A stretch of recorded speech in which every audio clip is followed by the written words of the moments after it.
અને હવે વાત કરીએ નકલી પનીરથી સાવધાન।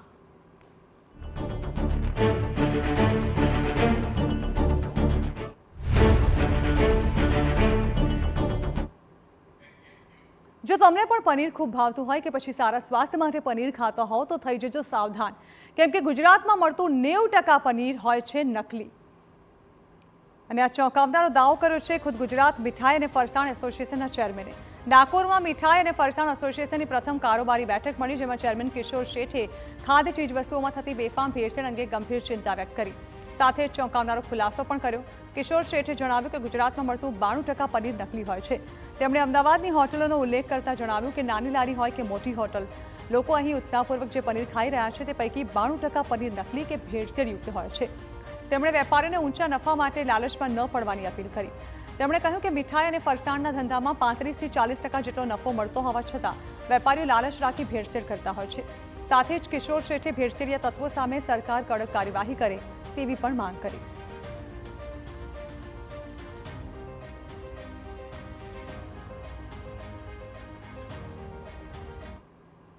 અને હાઈએસ્ટ જે કંઈ ભેળસેળ થાય છે એ ઘી અને પનીર। સાહેબ, તમે વિચાર કરો કે અમદાવાદની 1300 થી 1400 હોટલો છે, મોટી મોટી હોટલોને આથી, અને બેઝિકલી એ બધી હોટલો ફૂલ જાય છે। એમાં 80% બાળકોથી માંડી અને આપણે બધા પેલું પનીર કઢાઈ, પનીર મસાલા, પનીરની સબ્જી બધી જગ્યાએ કોમન છે। ત્યારે ગુજરાતનું ફક્ત 7% જ એવું છે કે શુદ્ધ પનીર બને છે, અને 92% પનીર આપણે નકલી ખાઈએ છીએ। એટલે હું તમને તો પહેલા વિનંતી કરું, ક્યારેય હોટલમાં પનીરની કોઈ સબ્જી મંગાવતા જ નહીં। તો બીજી તરફ સરકારના ફૂડ એન્ડ ડ્રગ વિભાગે કિશોર શેઠના દાવાનો છેદ ઉડાડ્યો છે। ફૂડ એન્ડ ડ્રગ્સ વિભાગના કમિશનર એચ.જી. કોશિયાએ કહ્યું કે રાજ્યમાં પનીરના ફક્ત 20 થી 30% સેમ્પલ જ ફેલ થયા છે, 92% સેમ્પલ ફેલ નથી થયા। ચાલુ વર્ષે પનીરના 200 સેમ્પલ ટેસ્ટ કરાયા છે, જેમાં 20% સેમ્પલ ધારાધોરણ મુજબ નહોતા। તંત્રએ ભેળસેળિયાઓ વિરુદ્ધ કડક કાર્યવાહી પણ કરી છે। આજે મેં પણ વાંચ્યું કે 92% પનીરના સેમ્પલ ફેલ થાય છે એવા રિપોર્ટ છે। કદાચ એમાં કોઈ ગેરસમજ એવું લાગે છે। પનીરમાં ફેલ્યોર રેશિયો વધારે છે, ચોક્કસ છે, પણ 92% જેટલો નથી।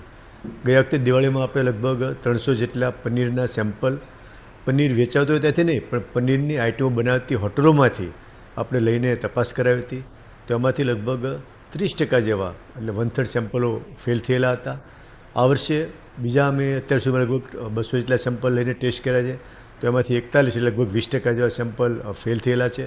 એટલે ગયા વર્ષે જે પનીરનો ફેલ્યોર રેશિયો હતો એ 30% હતો, આ વર્ષે ઘટીને 20% આવ્યો છે। આમ છતાં આ ફેલ્યોર રેશિયો ઘણો ઊંચો કહેવાય। હજુ એમાં કડકાઈથી કામગીરી ચાલી રહી છે। આપણા ત્યાં ગુજરાતમાં ની ભારત વર્ષમાં અત્યારે પનીરનો ખૂબ જ ઉપયોગ થાય છે। નાના ફેરીથી માંડી મોટી રેસ્ટોરન્ટમાં તમે કોઈ પણ આઈટમ મંગાવશો તો મોસ્ટલી એમાં પનીર હશે। તો થોડું આપણે સતર્ક થવાની જરૂર છે। આટલું બધું દૂધનું પ્રોડક્શન તો હું માનતો નથી થતું હોય, અને આટલું બધું પનીરનું પણ પ્રોડક્શન થતું ના હોય, तो ક્યાંક ના ક્યાંક भेड़ तो माजा मुझी है। मिलावट तो हो रही है, पर हमको ये ध्यान रखना चाहिए कि हम स्टैंडर्ड वेंडर से चीज़ लें। राजा मूल है, जैन डेयरी है, दिव्या डेयरी है, ऐसे अच्छी डेयरियां हैं जिनसे हम माल लें तो हमें माल अच्छा मिलेगा। प्लस हमें अब खुद के लेवल पे भी प्रोडक्ट की चेकिंग रखनी चाहिए कि हम जो पनीर ले रहे हैं समय समय पे हम उसकी को लैब टेस्ट कराते रहें ताकि सही चीज़ आए,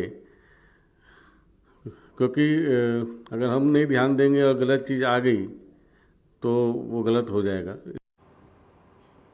તો વેજીટેરિયન લોકોના જે પ્રોટીનનો મુખ્ય સોર્સ માનવામાં આવે છે તેવા પનીર જે 90 થી 92% જે છે તેમાં ભેળસેળ થતી હોવાનો અને નકલી પનીર બનતું હોવાના સ્ટેટમેન્ટ સામે આવે છે। જોકે તેમાં વિરોધાભાસી નિવેદનો પણ સામે આવે છે।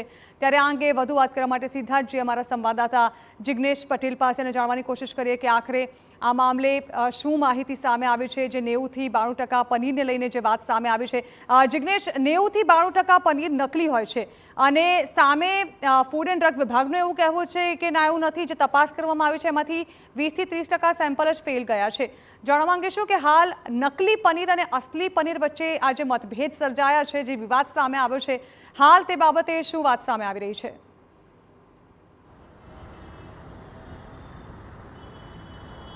ઝરણા, સૌથી મહત્વની બાબત છે કે જે વ્યક્તિઓ, જે વેપારીઓ આ બિઝનેસ સાથે સંકળાયેલા છે તે ખુદ કહી રહ્યા છે કે 92% પનીરમાં ભેળસેળ થાય છે.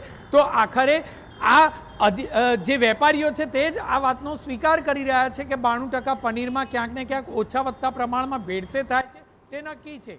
તે લોકોને કેટલી નુકસાન કરે છે તે એક તપાસનો વિષય છે, પરંતુ ભેળસેળ 92%માં થાય છે તે નક્કી છે. અને આ એસોસિએશનના લેવલે, રાજ્યના લેવલે જે એસોસિએશન છે તે એસોસિએશનના નામાંકિત વ્યક્તિઓ દ્વારા કહેવામાં આવ્યું છે, માટે આ વાતને નકારી શકાય તેમ નથી. અને બીજી તરફ જ્યારે ફૂડ એન્ડ ડ્રગ વિભાગના કમિશનર ખુદ કહી રહ્યા છે કે આટલી હદે ભેળસેળ શક્ય નથી, 20 થી 30% ભેળસેળ થાય તે કેટલેક અંશે માની શકાય.